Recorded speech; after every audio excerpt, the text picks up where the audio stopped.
They call me Squirrel. What's going on, Squirrel Squad? It's your boy, the Squirrel, and today I've got the Royal Navy Field Gun Competition 1997. I was looking through this old book of mine right here. This old book, somewhere to grab it. This old book here. And this thing is full of all kinds of reaction recommendations and things like that. And I've been digging through it a lot lately, and I saw one from, geez, I don't know, I think it was March of 2020, right after I started doing reactions, and it said you should do the Royal Navy Field Gun Competition. So I was like, okay. So I started looking through, and this is the one I chose. There's a bunch of different ones out there. I picked this one. Hopefully it's good.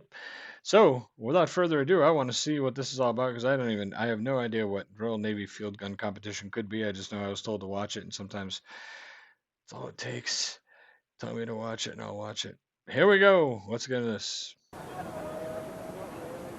Field gun run. From the atmosphere back here, it's easy to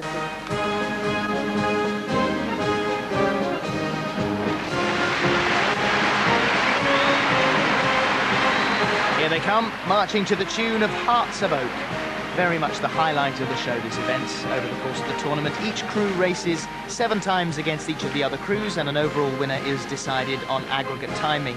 A 4-minute run was first recorded in 1948, but in 1962, that was slashed to 3 minutes. The record, by the way, is actually 2 minutes 40.6, held by Portsmouth. It stood for 13 years. Will we see that broken tonight? You're about to see the Fleet Air Arm. They're racing against Portsmouth, who haven't won a field gun competition for 10 years. As you can see by the concentration on their faces, they are well aware of that. Over to the starter. I got throw an M80.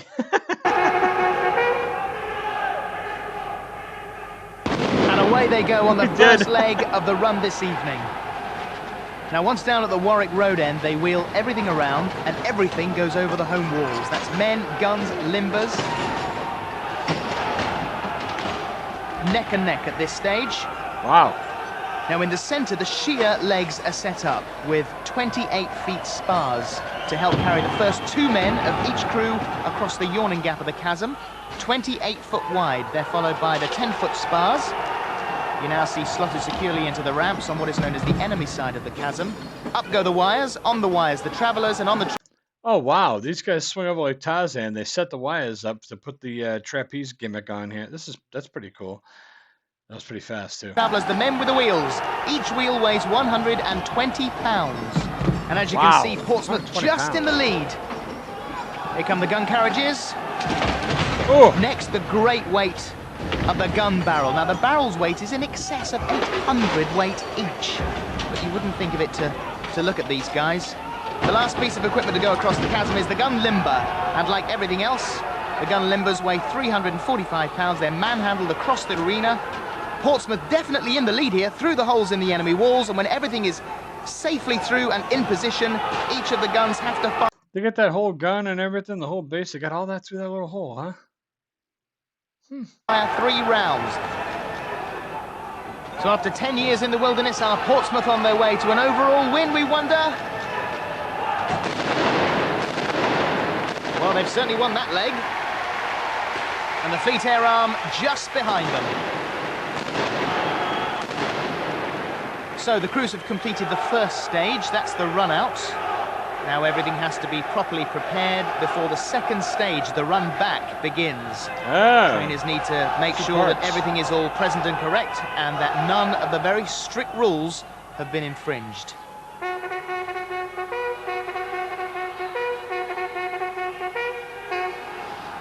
On to the second stage. Everything now goes over the enemy walls.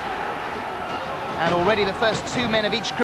800 pounds plus on the barrel, 110 pounds a piece on the wheels. That stage, like the cart that's carrying that big gun barrel and everything, that's got to weigh a couple 100 pounds. These guys just toss it over the wall like it's shit. Right up over the wall. Keep going. Crew have crossed the chasm. Wow.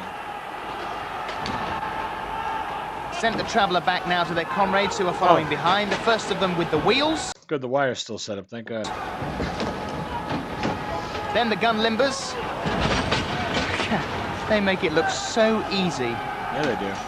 Now the first piece of the gun to go across, the great weight of those gun barrels. Remember, 900 pounds. Oh, they went up 100 pounds. piece. They've got to hang between the sheet leg to await the arrival of the gun carriage. When the carriage arrives, the wheels are slipped onto the axles, the barrel's lowered onto the gun and then taken away to a new firing position. The last men over are the Flying Angels, and they bring the 10-foot spars with them. And then it's a race to the line. Right. Portsmouth definitely on form this tournament. That's another leg to them. And there's the Fleet Air Arm. And they're 3 rounds. Part 2 over. Strain is starting to show. It's all up to the Fleet Air Arm to pull it back. But it is not going to be easy. Another pause whilst the course is checked and any penalties incurred are calculated. That it? Look at those faces. To these men, this race is everything, and it's the final push. They take their guns and limbers through the holes in the home walls, and when everything is through, they hook up the gun to the limber and pull its massive weight home. Flat out for the finishing line. And it's Portsmouth. That's it. That's it. So there's 3 pieces to this. All right, 3 pieces End of the race. There is little doubt as to who finished first, but don't forget that there could be penalty seconds added, which might swing the balance either way. I am exhausted just looking at this. Just waiting for the time. I'll hand over to Basil in the arena for the official results as I get my breath back.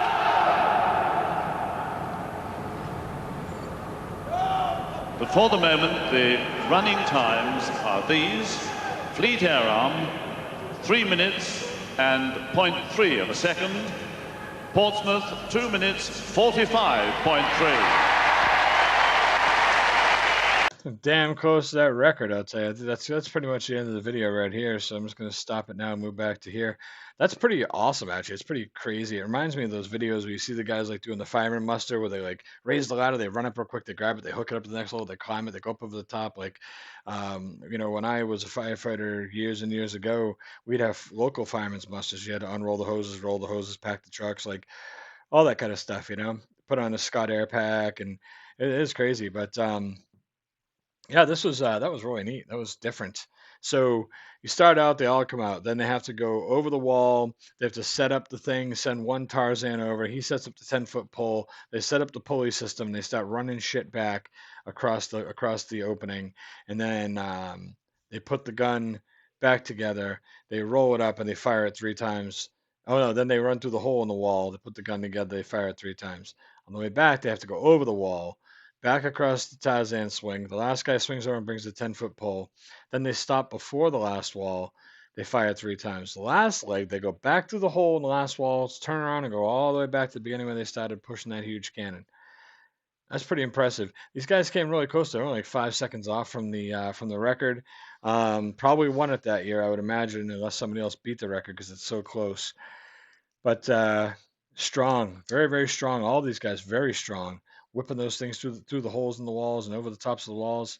That's just crazy, man. That gun that started out weighing 800 pounds and then on the way back it weighed 900 pounds. That's a lot of weight to be thrown over the wall, whether it's 800 or 900, whichever leg you catch it on. It's heavy. Some heavy shit. That was kind of neat. I'm glad I found that in the book. I don't remember who recommended it. I'm sure a few people have, but I'm glad it was there, and I'm glad I found it. So you guys be good, all right? Take care of yourselves. I'll catch you soon. Squirrel out.